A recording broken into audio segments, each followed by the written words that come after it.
Martyred for Christ.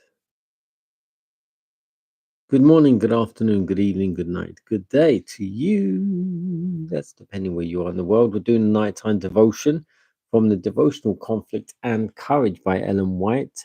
The title, Martyred for Christ. We're reading from Acts 6:15, and all that sat in the council, looking steadfast on him, saw his face as it had been the face of an angel.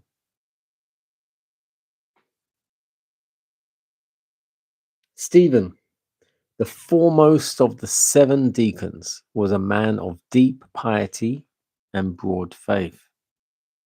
He was very active in the cause of Christ and boldly proclaimed his faith. Learned rabbis and doctors of the law engaged in public discussion with him, confidently expecting an easy victory.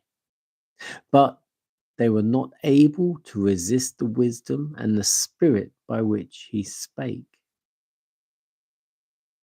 As the priests and rulers saw the power that attended the preaching of Stephen, they were filled with bitter hatred. They seized Stephen, brought him before the Sanhedrin, the council, for trial.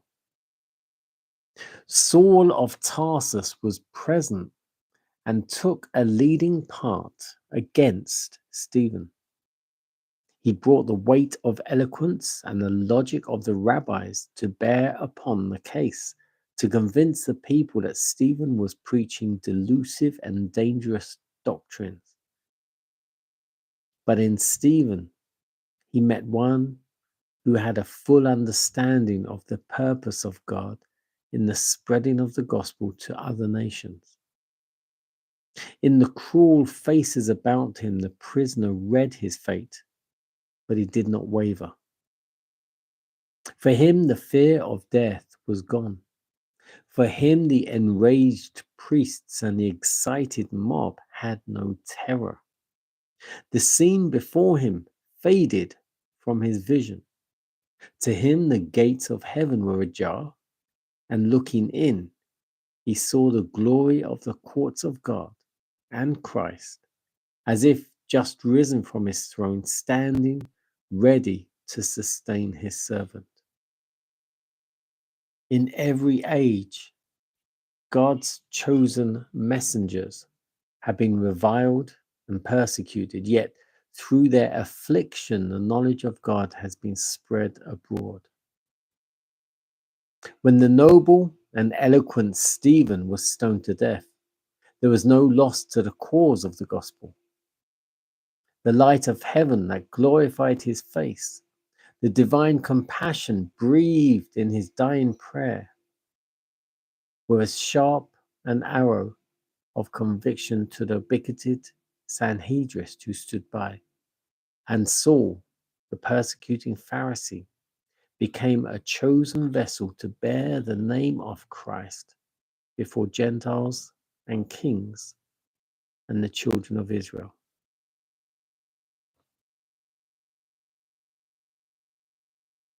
You see how this works? Martyred for Christ.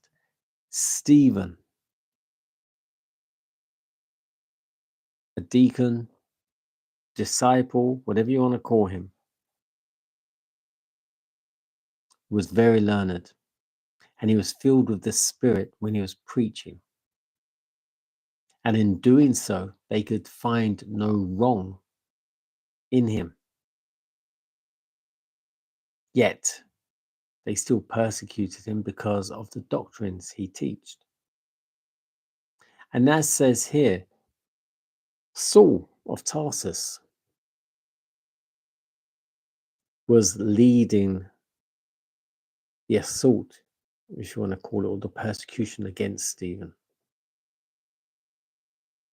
who eventually was stoned to death. But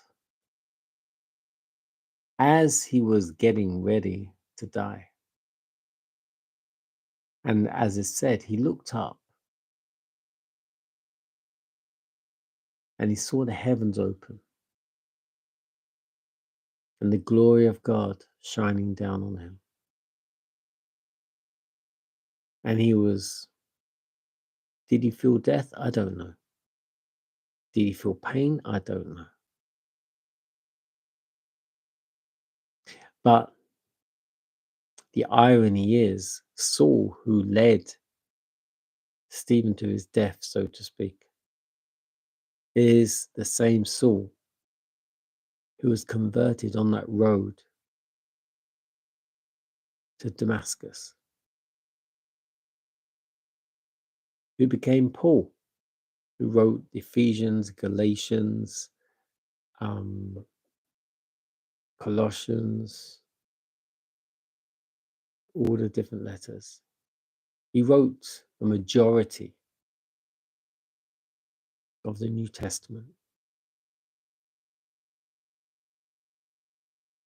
And yet, he was very instrumental in killing a lot of the Christians back then.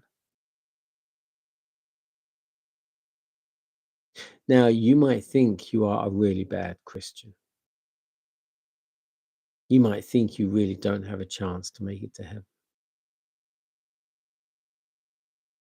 But there are two people in the Bible I'll draw your attention to. One is King Manasseh, or Manasseh. King Manasseh was the son of Hezekiah, and he is probably considered one of the worst kings of Israel. And yet, before his death, he was converted. So, will he make it to heaven? I don't know, probably. And then we've got Saul, who persecuted a lot of Christians in those days. On the road to Damascus, he saw the light, literally, and he became converted and was a prolific preacher for the Christ. There is hope for you, and there is hope for me. But we need to trust him and him, the word. Trust the word. Have faith in your heart and here. The frontal lobe, your conscious mind, where you make your decisions. Make them for the right cause in the right way. And always, always consult him first.